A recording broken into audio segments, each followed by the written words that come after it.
था। एक समय की बात है, सुंदरवन के जंगल में टुनटुनी चिड़िया अपने पिता टुन्नू चिड़ा के साथ एक किराए के घर में रहा करती थी। टुनटुनी की माँ के देहांत के बाद टुन्नू ने अकेले ही टुनटुनी चिड़िया का पालन पोषण किया था।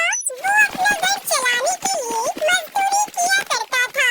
वो अपनी सारी कमाई अपनी बेटी टुनटुनी की पढ़ाई लिखाई में लगा दिया करता था। लेकिन फिर एक दिन अचानक एक दुर्घटना में टुनटुनी के पिता टुन्नू की मौत हो जाती है। अब टुनटुनी चिड़िया अनाथ हो गई थी, लेकिन समय के साथ साथ टुनटुनी की आर्थिक स्थिति खराब होने लगती है। उसके पास खाने पीने के बिल्कुल भी पैसे नहीं बचते हैं। तभी उस घर का मकान मालिक चील सेठ वहाँ आता है।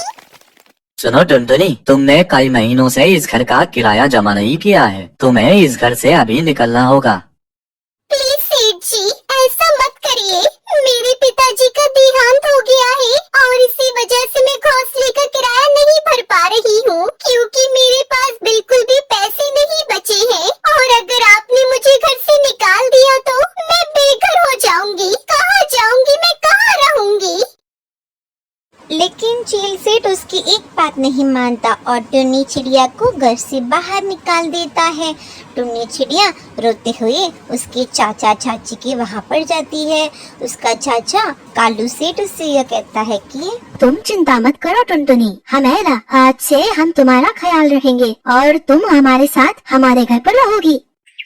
टुन्नी के चाचा बहुत ही अच्छे थे, लेकिन उनकी चाची बहुत ही ज्यादा घमंडी थी।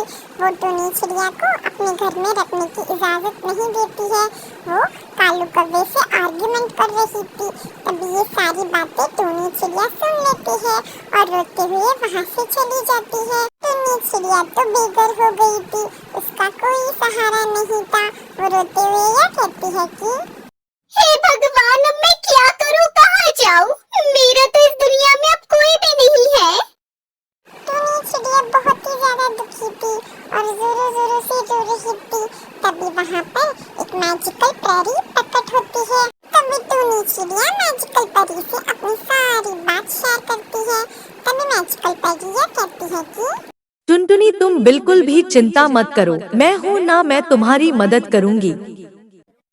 इतना बोलकर वो परी अपनी जादुई शक्तियों से टुनटुनी के लिए वहाँ पर एक बहुत ही सुंदर फूलों का घर प्रकट करती है।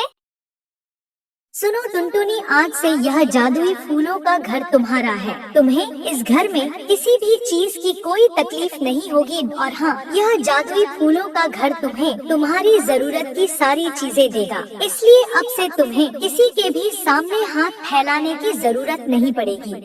तभी टुनटुनी चिड़िया परी को धन्यवाद करती है और खुशी खुशी अपने माँ बापू की यादों में उस घर में रहने लगी। इसलिए कहते हैं दोस्तों, हमें जीवन में कभी भी हार नहीं माननी चाहिए।